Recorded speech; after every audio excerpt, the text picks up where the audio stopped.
अनंत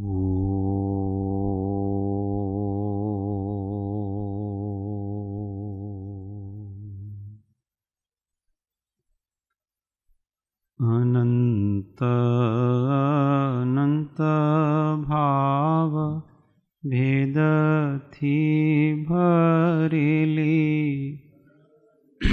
अनंत अनंत नाय निक्षेपे व्याख्यानी छे सकल जगत कारिणी हारिणी मोह तारिणी भवाब्धि मोक्ष चारिणी प्रमाणी छे उपमा आप्यानी जेने तमारा खवीते आपवाथी निज मति मापाई में मानी छे अहो राज चंद्र बाळ ख्याल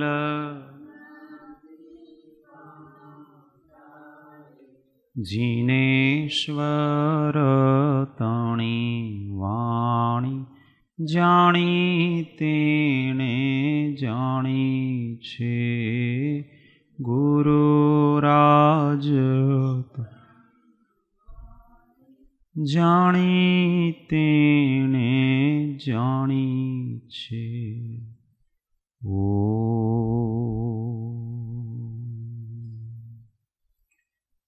मोक्षमार्गस्य नेतारं भेतारं कर्मभूभृतां ज्ञातारं विश्वतत्त्वानां वन्दे तद्गुणलब्धये वन्दे तद्गुणलब्धये। जय सद्गुरु। जय जय। स्वाध्याय में श्री तत्वार्थ प्रबोधिनी अध्याय 1 सूत्र 4 पृष्ठ संख्या 71 पुण्य पाप तत्व का यथार्थ लक्षण। गुजराती में 61 सूत्र 1 सम्यक दर्शन ज्ञान चारित्राणि मोक्ष मार्ग 2 तत्वार्थ श्रद्धानम सम्यक दर्शनम 3 तन्निसर्गा दधिगमात्वा 4 जीवा जीवा स्रवबंध संवर निर्जरा मोक्षास्तत्व। गुड। तो पुण्य और पाप क्या है वो समझेंगे। तत्व तो केवल 7 हैं। पुण्य और पाप है वो आश्रव के ही भाग है। आश्रव या बंध जिसमें गिनना है। आश्रव में गिनेंगे तो पुण्याश्रव और पापाश्रव, बंध में गिनेंगे तो पुण्य बंध और पाप बंध, पर ये उसी का तत्व है। आश्रव के 2 भेद हैं, एक पुण्याश्रव तथा दूसरा पापाश्रव। मंद कषाय और शुभ योग पुण्याश्रव के कारण हैं तथा तीव्र कषाय और अशुभ योग पापाश्रव के कारण हैं। आत्मा को सातारूप होने में निमित्त कर्मों का आश्रव पुण्याश्रव कहलाता है तथा आत्मा को असातारूप होने में निमित्त कर्मों का आश्रव पापाश्रव कहलाता है। जीवों का हित चाहने वाले भाव और तदनुरूप योग प्रवृत्ति पुण्याश्रव का लक्षण है। दया दान आदि इसमें आते हैं तथा जीवों का अहित चाहने वाले भाव और तदनुरूप योग प्रवृत्ति पापाश्रव के लक्षण हैं। हिंसा, चोरी, कुशील इत्यादि इसके अंतर्गत आते हैं। संक्षेप में उपकार बुद्धि पुण्य तत्व का और अपकार बुद्धि पाप पाप तत्व का लक्षण जानना चाहिए। बराबर है। पर उपकार बुद्धि और पर अपकार बुद्धि, पर दोनों एक ही बात है। उपकार पर का ही किया जाता है, अपकार भी पर का किया जाता है, अथवा दोनों के संबंध में लगाना। अपना प्रति उपकार बुद्धि है वो पुण्य है, और अपने ही प्रति अपकार बुद्धि है वो पाप, इसलिए पर नहीं लगाया। उसमें सुधार करते समय वो शब्द मैंने हटवाए थे कि पर शब्द हटा देना, पर उसमें रखे हैं, इसमें नहीं रखे। स्टैंडर्ड ये हिंदी वाला है, इसमें मूल ये है। तो पाप और पुण्य क्या है कि मंद कषाय है वो पाप है, तीव्र कषाय, मंद कषाय है वो पुण्य है, और तीव्र कषाय वो पाप है। अब मंद कषाय और तीव्र कषाय है क्या? दोनों कषाय ही है, पर जिसमें ऐसी स्वार्थ बुद्धि के जिसके कारण से दूसरे जीवों को पीड़ा हो, और जिसमें दूसरों को पीड़ा नहीं हो, वो मंद कषाय। ऐसे भाव होते हैं कि यार दूसरों का ध्यान रखते हैं अपन, बस ये पुण्य है, ये मंद कषाय है। और अपने विषय कषायों को पोषण करने में दूसरों का ध्यान नहीं रखा जाता है, ये पाप है। दोनों ही आश्रव हैं, क्योंकि दोनों से ही कर्म का बंध होता है। किसी को अपन दान देंगे, करुणा पालेंगे, तो ये सब पुण्य है, क्योंकि उसमें क्या है, दूसरों का उपकार करने की बुद्धि है। अथवा अपने आत्मकल्याण की भावना, ये भी पुण्य तत्व है। दूसरों के कल्याण की भावना और अपने कल्याण की भावना, क्योंकि वह भी अभी इच्छा है ना, तो वहां भी पुण्य तत्व है। और दूसरों को परेशान करने की भावना अपने स्वार्थ के कारण से, हिंसा, झूठ, चोरी, कुशील, ये सब इसमें आते हैं। तो ये पर अपकार बुद्धि है। और अपने को परेशान करने की भावना भी पाप तत्व है। हम खुद को परेशान करते हैं कि नहीं करते हैं? खुद को ही परेशान ज्यादा करते हैं, दूसरों को परेशान तो कम करते हैं।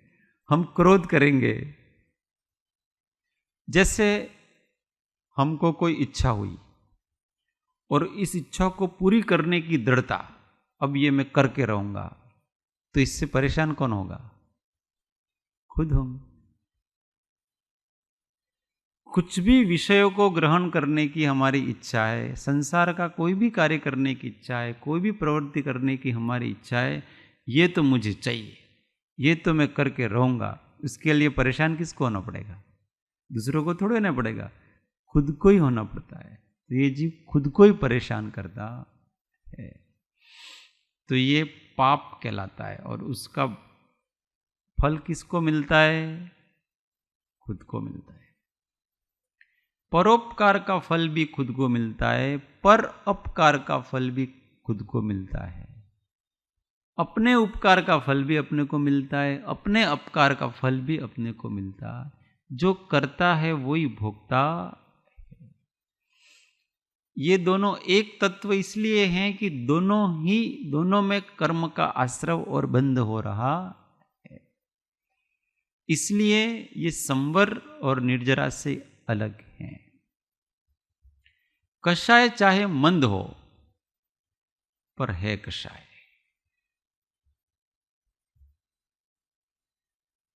दूसरों का हित चाहना लौकिक दृष्टि से अच्छा माना जाता है, परंतु पारमार्थिक दृष्टि से वो भी विघ्न माना जाता है। दूसरों का अच्छा हो जाए वो ठीक है,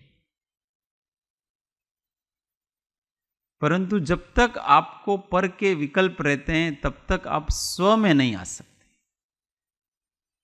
इसलिए आगे जाने के लिए आपको पर के विकल्प भी धीमे धीमे कम करने पड़ेंगे। दूसरों का नुकसान हो जाए ऐसा नहीं। सबसे बड़ा परोपकार तो इस जीव का यही है कि वो किसी को भी अंतराय रूप ना हो।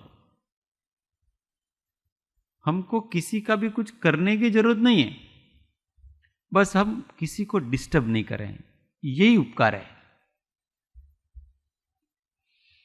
इसलिए आगे की दशा में जब मुनि अवस्था आती है, उस मुनि अवस्था में किसी का उपकार नहीं किया जा रहा है। उनको ऐसी कोई भावना नहीं होती है हॉस्पिटल बनने चाहिए, वृद्धाश्रम बनने चाहिए, लोग निरोगी होनी चाहिए, और भी बहुत सारा देश का विकास होना चाहिए। ऐसी कोई भावना नहीं करते हो। उनको तो केवल स्वरूप लाभ की भावना है। बस मुझे न राग होना चाहिए न द्वेष होना चाहिए, मुझे क्रोध नहीं हो, मुझे कभी अभिमान नहीं हो, मुझे कभी माया नहीं हो, मुझे कभी लोभ नहीं हो, मेरे अंदर किसी प्रकार का विकार नहीं जागे। जगत जिस रूप में भी हो उस रूप में रहे, पर मुझे मेरी शांति नहीं जाए, मुझे विकल्प नहीं जागे। ऐसी भावनाएं रहती हैं और उसी रूप परिणमन होता है आगे की दशा में। और अगर ऐसी भावना करें कि कल्याण होना चाहिए, नीचे की अवस्था में होती है, इसका कल्याण होना चाहिए, उसका कल्याण होना चाहिए, तो क्या होगा? आपको कर्म बंधेंगे कि नहीं बंधेंगे? फिर आपको कल्याण करने के लिए यहां आना पड़ेगा, क्योंकि शुभ वासना भी पुनर्जन्म का कारण है। वासना पुनर्जन्म का कारण है। अगर किसी को ऐसा है कि इस देश का कल्याण होना चाहिए, अब ऐसी वासना रख करके मर गया, अब फिर से जन्म लेना, इस देश में फिर से आएगा, फिर से अच्छे अच्छे काम करेगा और वो जाएगा। ये अच्छी वासना भी, जब जीव को सम्यक दर्शन होता है,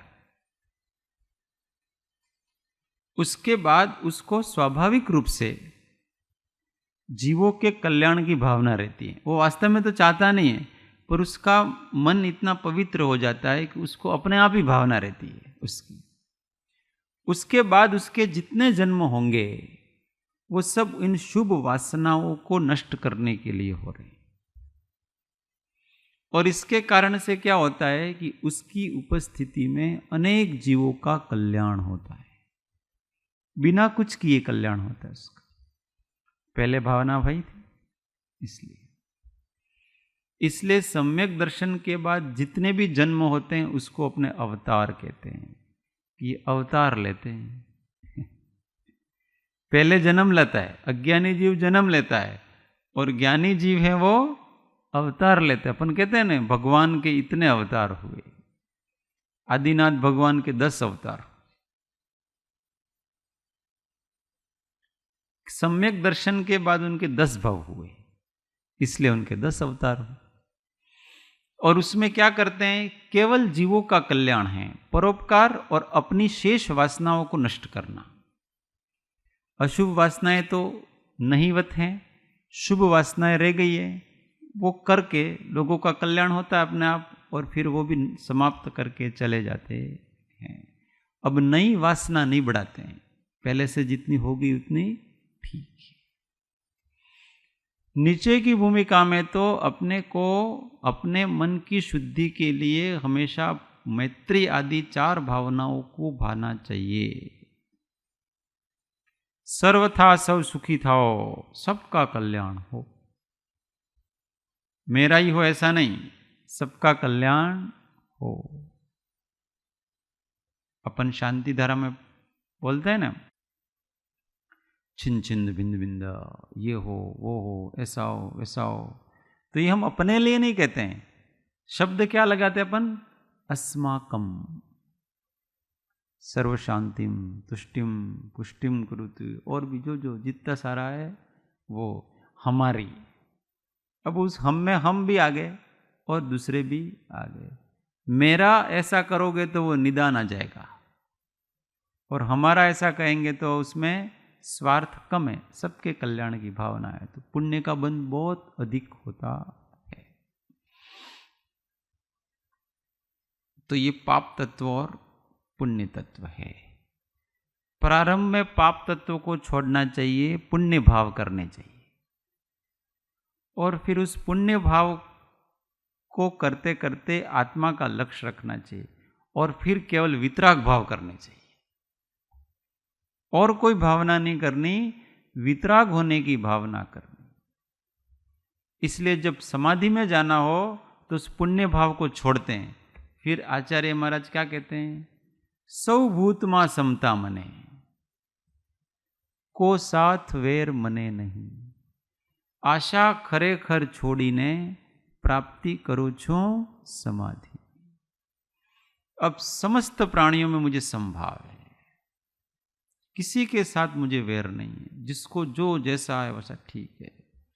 आशा खरेखर छोड़ी नहीं, समस्त प्रकार की इच्छाओं को त्याग करके प्राप्ति करो छो समाधि। दूसरों का कल्याण करने की भावनाएं होती हैं तो भी विकल्प उठते हैं। ये सारे बड़े बड़े प्रोजेक्ट करते हैं, वो कहाँ से आए हैं? दूसरों के कल्याण करने की भावना से आए हैं, और वो जब तक होता नहीं है तब तक आत्म समाधि नहीं लगती। साहिब जी ने अपने अभ्यंतर नोंद पोथी में एक बात लिखी, बड़ी अच्छी बात लिखी। जब तक तथारूप ज्ञान की प्राप्ति नहीं होती तब तक कोई भी जिम्मेदारी वाला काम लेना नहीं और कोई बड़ी योजना बनानी नहीं। क्योंकि आप कुछ भी बड़ा काम अपने हाथ में ले लोगे, आपको निरंतर उसका टेंशन, तनाव अंदर अंदर रहता है। काम करने में कोई नहीं, परंतु आपके अंदर अगर कोई ऐसा संकल्प आ गया कि मुझे ये करना है, अब उस संकल्प के हिसाब से आपके विकल्प चलेंगे, अंदर अंदर चलते रहते हैं। और जब हम ध्यान आदि करते हैं उस समय भी वो अव्यक्त विकल्प हैं उस संकल्प के, और इसलिए हमको तथारूप समाधि की प्राप्ति नहीं होती। प्रयत्न हम बहुत करते हैं, चिंतन करते हैं, जीव का न आत्मा का न ये न, तो भी आत्मा का साक्षात्कार नहीं हो रहा है। कारण आपने अंदर ऐसे ऐसे संकल्प करके छोड़ रखे हैं। अब तो भूल गए, पहले किए थे, अभी भूल गया व्यक्ति, पर उसकी वासना अंदर चल रही है। जब तक अंदर वो वासनाएं उन संकल्पों की चल रही है तब तक स्वरूप समाधि का लाभ कैसे हो सकता है? इसलिए अपने आप को समस्त संकल्पों से मुक्त करो। अब मुझे कुछ नहीं करना है, और भूतकाल में मैंने जो जो भी अज्ञानवश जो जो भी ऐसा कर लिया था उसका भी मिच्छामि दुक्कडम, सॉरी, वो वासना भी कम हो जाएगी। भूतकाल में जन्म लेकर के हमने बहुत से ऐसे संकल्प कर रखे थे, करे थे कि नहीं गए? किसी किसी से राग था तो उस राग निभाने के संकल्प किए थे, जन्म जन्म का साथ हमारा, अभी वो तो भूल गया पर उसके अंदर पड़ा हुआ है। जिसके साथ संबंध थे उसके साथ संबंध, राग के संबंध, द्वेष के संबंध, किसी के साथ दुश्मनी थी, और ऐसा मेरे जब योग्य अवसर आएगा तो देखूंगा तेरे को, छोड़ूंगा नहीं मैं। अब वो तो छूट गए, दोनों का अलग अलग हो गए, पर वो अंदर संकल्प पड़ा हुआ है, वो गांठ पड़ी हुई है अंदर। पता नहीं पड़ता इस जीव को, गांठें बांध रखी है बहुत सारी। इस कारण से आत्मा में तमस छाया है, आत्मा के आगे वो अवरोध रूप है। इसलिए तो सर्वसंग परित्याग का विधान है कि अब सब संसार और संसार के विकल्पों का त्याग है, अब मुझे कुछ नहीं करना है, केवल स्वरूपानुसंधान। जब तक ऐसी दशा न आए तब तक स्वर संग परित्याग का कोई अर्थ नहीं है। वहां भी नए संकल्प खड़े होंगे। यही पहले अशुभ संकल्प थे, अब शुभ संकल्प खड़े होंगे। पर उस दशा में न शुभ संकल्प न अशुभ संकल्प। पूर्व उदय से कुछ हो रहा है वो एक अलग बात है, परंतु मुझे करना है ऐसा नहीं। आचार्य महाराज ध्यान, निश्चय ध्यान के लिए प्रयोग बताते हैं। मां चेष्टा, कोई चेष्टा मत करो। मां दुस्सह, कोई किसी प्रकार का काय का विकल्प मत करो, वचन का विकल्प मत करो, मन का विकल्प मत करो।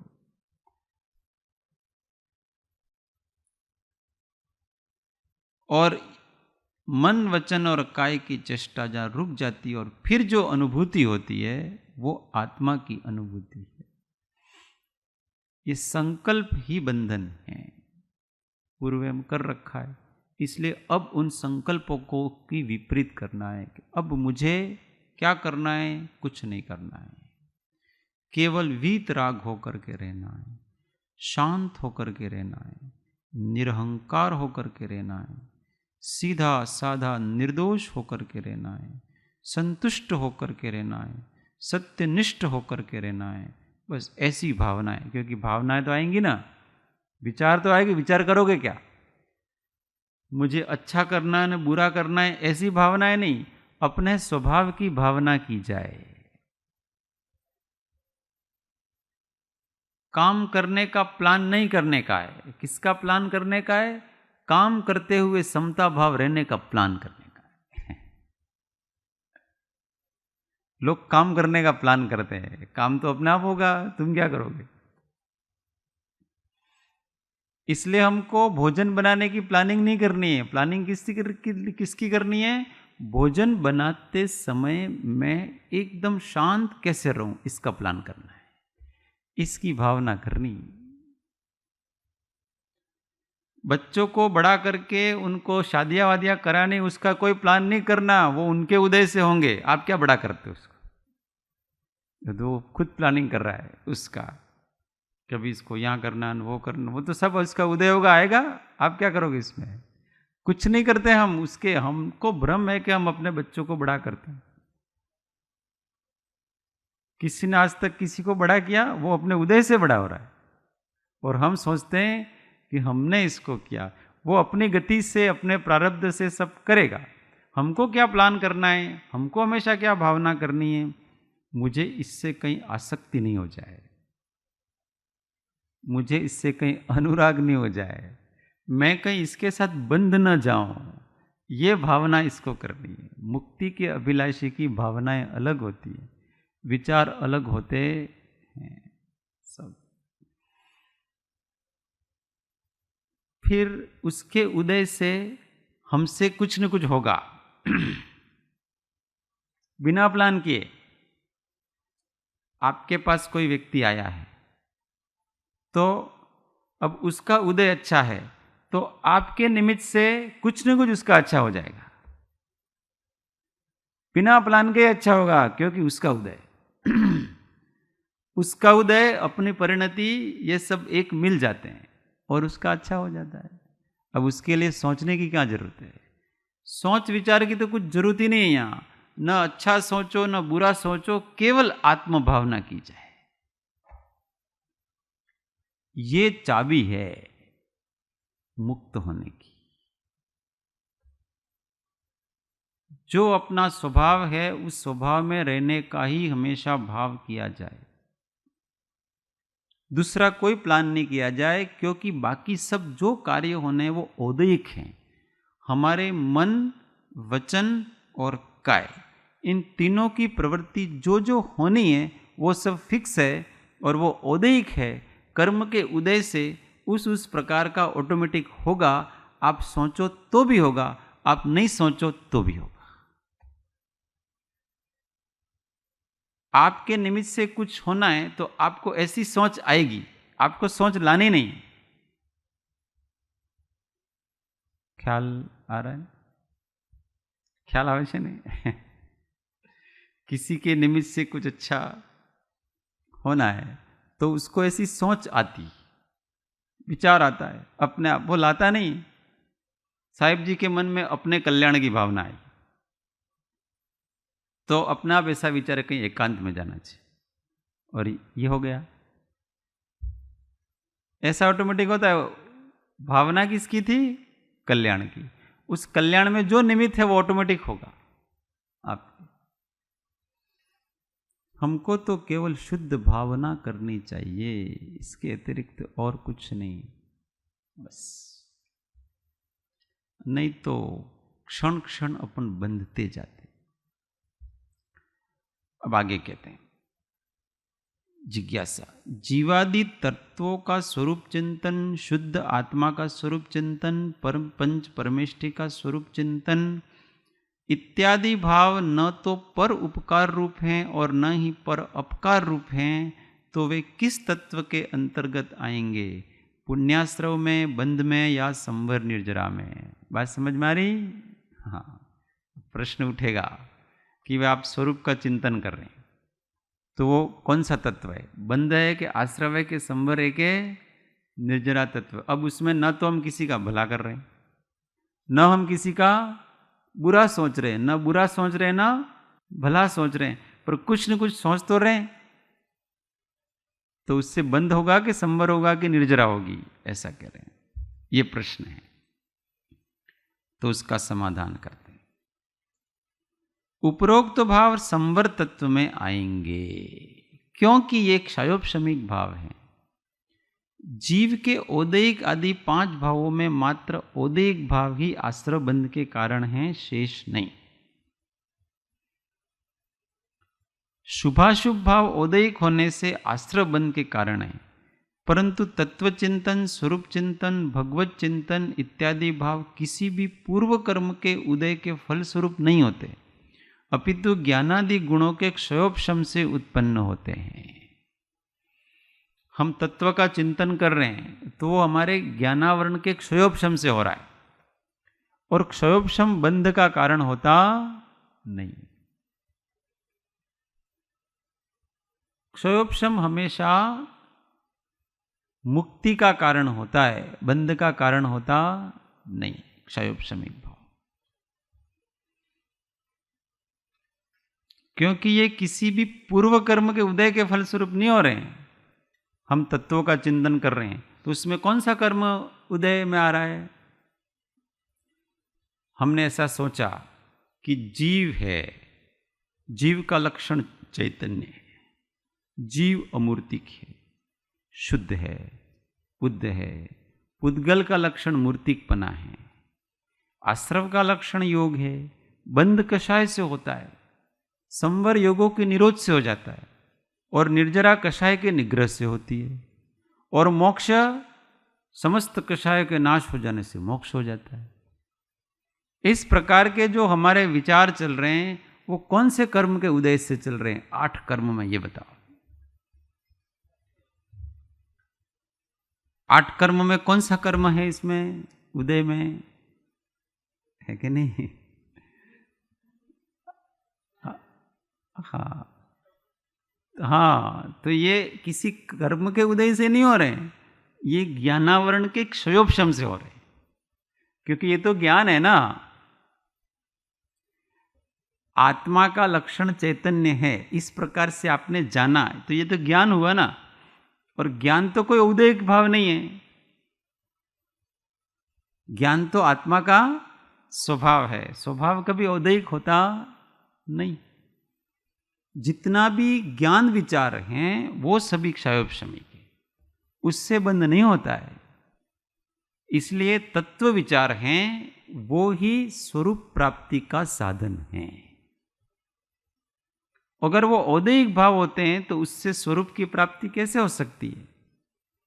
सर्व क्लेश અને સર્વ દુઃખથી મુક્ત થવાનો ઉપાય એક આત્મજ્ઞાન છે ને તે આત્મજ્ઞાન આત્મવિચાર વગર આત્મજ્ઞાન થાય. ये तत्व विचार को हो अथवा आत्मविचार कोश है। तो अगर वो साधन औदयिक है तो साध्य क्षायिक कैसे प्राप्त होगा? शुभ से कभी भी शुद्ध की प्राप्ति नहीं होती है, विशुद्ध से शुद्ध की प्राप्ति होती है। ये विशुद्ध भाव है। अपनी जाति का ही अपने जाति वालों को पैदा कर सकता है। घोड़े से कभी गधा पैदा नहीं हो सकता और गधे से कभी घोड़ा पैदा हो सकता नहीं है। ऐसे ही अशुभ से कभी शुद्ध नहीं हो सकता है। शुद्ध के आश्रय से शुद्ध होगा। और वो कौन सा? ये तत्व विचार, ये विशुद्ध भाव है। आत्मभावना ये विशुद्ध भाव है, क्षयोपशमिक भाव। चारित्र मोहनीय का मंद उदय और ज्ञानावरण का क्षोभशम, इससे ये होते हैं। तो उसमें ज्ञानावरण का क्षोभशम है, उतना तो संवर भाव है, और चारित्र मोहनीय का जो मंद उदय चल रहा है उससे बंध भी है, मतलब आश्रव भी है। दोनों समझ लेना। तो यहां कहते हैं कि आत्मगुणों का, कर्मों का क्षोभशम आत्मस्वरूप के उघाड़ रूप है। आत्मगुणों का उघाड़ कदापि आश्रव बंध का कारण नहीं होता, अपितु संवर निर्जरा का कारण होता है। हाँ, इतना अवश्य है कि तत्व चिंतन इत्यादि के समय कषायोदय से उत्पन्न विकल्प और योग प्रवृत्तियां आश्रव बंध के कारण हैं, क्योंकि ये आत्मा में व्याकुलता रूप क्षोभ पैदा करने वाले हैं। उस समय जो कषाय का उदय अंदर चल रहा है, अनुराग भाव वगैरह विचार है, वो उसमें कषाय का उदय नहीं चल रहा है। अंदर सब कर्म की सत्ता है, उस सत्ता में निरंतर उदय आ रहा है, तो वो क्षोभ पैदा करता है। और प्रशस्त योग है, उससे प्रकृति और प्रदेश रूप आश्रव हो रहा है, और जो अंदर कषाय भाव अव्यक्त रूप से चल रहा है, उससे स्थिति और अनुभाग रूप बंद हो रहा है। वो अव्यक्त है, व्यक्त रूप से नहीं। अर्थात तत्वचिंतन आदि के समय जितने मोह राग द्वेष परिणाम हैं उतना आश्रव बंध है, तथा ज्ञानादि गुणों का क्षयोपशम है, वह संवर स्वरूप है, क्योंकि ये भाव सर्वघाती स्पर्धकों के उदयाभावी क्षय और सदवस्था रूप उपशम रूप निर्मल परिणामों से उत्पन्न है।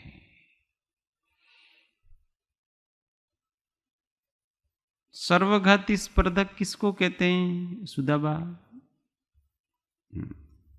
सर्वघाती, देशघाती। नरेश भैया?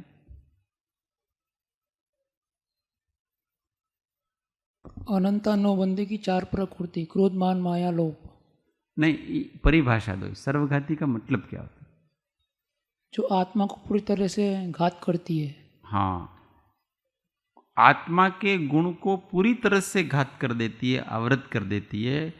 वो अगर उसका उदय हुआ तो आत्मा का गुण जरा भी प्रकट नहीं होगा, उसको सर्वघाती कहते हैं। और देशघाती, जैसे दृष्टांत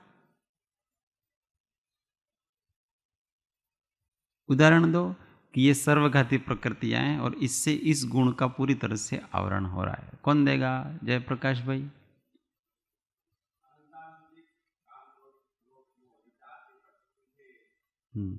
उससे कौन सा गुण ढकता है? कौन से गुण का आवरण करते हैं? वो तो गुण स्थान है, गुण की बात। हाँ, सम्यक दृष्टि को बोला है। तो ये अनंतानुबंधी क्रोध मान माया लोभ है, ये आत्मा के कौन से गुण का घात करते हैं? हाँ, क्रोध मान माया लोभ ज्ञानावरण का घात नहीं करे तो। हाँ, अब ये चारित्र मोहनी की प्रकृति है कि दर्शन मोहनी की है? चारित्र मोहनी की है, तो वो चारित्र गुण का घात करेंगे।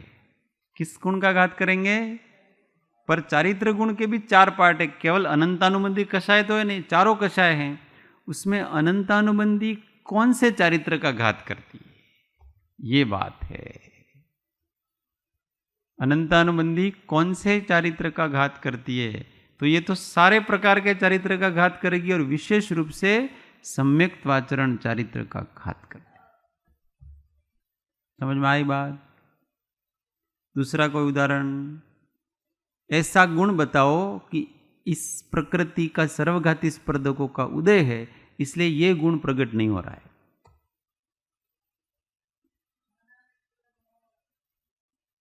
ज्ञानावरण कर्म, हाँ, उसमें ज्ञानावरण की तो कौन से ज्ञानावरण का उदय सर्वघाती है? ज्ञानावरण के तो 5, ज्ञान तो 5 है ना, बोलो कौन कौन से 5 ज्ञान? मति ज्ञान, शुद्ध ज्ञान, अवधि ज्ञान, मनोप्रिय ज्ञान, केवल ज्ञान। हाँ, तो इसमें कौन कौन सी प्रकृतियां हैं जो सर्वघाती है, देशघाती है? फंस गए आज सब परीक्षा है।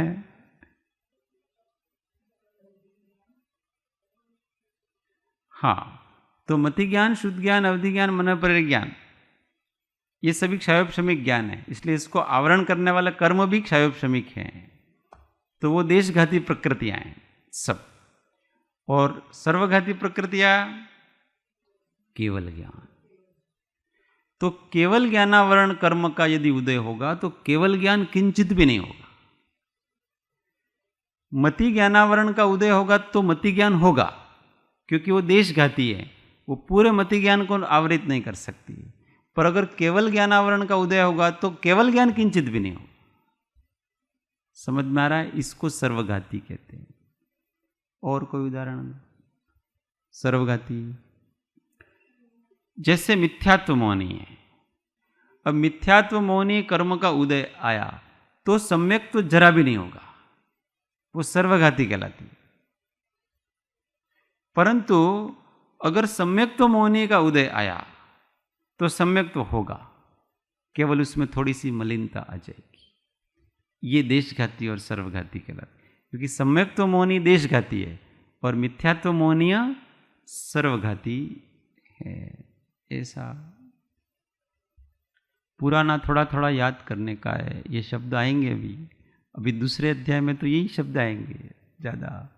उदयाभावी क्षय ने सदवस्था रूप उपशम। सरल सरल बताओ, आप कठिन बताते हो तो ऐसा लगता है जैसे कि हमें बहुत नीचे सरल सरल होता तो यूँ लगा अपन बहुत ऊंचे आ गए, परंतु हमारे ऊपर आवरण है और हम उस आवरण को रखते हुए आत्मा का लाभ लेना चाहते हैं। मेहनत नहीं करना चाहते और हमारा सारा अज्ञान रहे पर हमको आत्मज्ञान हो जाना चाहिए। कैसे होगा? और जरा भी मेहनत भी नहीं करनी। इस दिमाग को जरा कष्ट नहीं देना है, जरा भी। बिना कष्ट दिए कुछ हो जाए तो अच्छा है। तो फिर तो वो तामसिक औदैहिक भाव चलेंगे। अगर इन क्षयोपशमिक भावों का अवलंबन नहीं लोगे तो सारा दिन औदैहिक भाव चलेंगे आपके, विकल्प संसार के। ये करूं, वो करूं, यहाँ जाऊं, वहां जाऊं, ऐसा है वैसा है, फिर दूसरों के सारे विकल्प चलते रहेंगे। इसलिए आगम के अभ्यास में गहरा उतरना, उससे अपने आप सब दुनियादारी खत्म हो जाती है। यहाँ पर मोक्ष महल की प्रथम सीढ़ी सम्यक दर्शन के अनन्य कारण जीवादि तत्वार्थों का निर्देश कराने वाला सूत्र का विवेचन पूर्ण होता है। ये चौथा अध्याय पूरा हो गया। उसका परमार्थ क्या है वो अपन कल पढ़ेंगे। किसी को कुछ प्रश्न है पूछ सकते।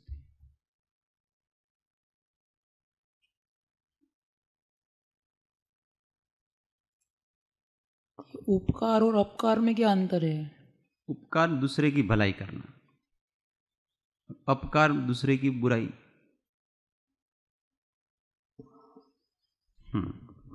और किसी को कुछ?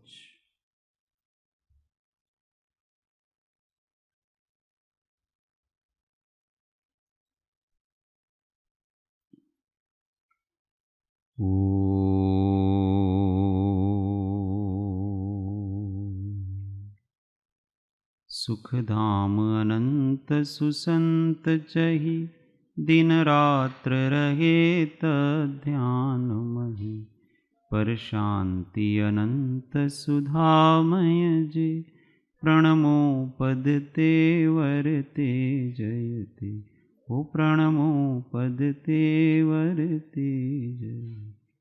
बोलो महावीर स्वामी पंच परमेष्ठी परम कृपाळु सद्गुरु सब संतन की, शुद्ध आत्मदेव की जय।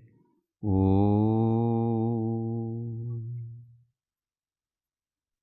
जय सद्गुरु वंदना।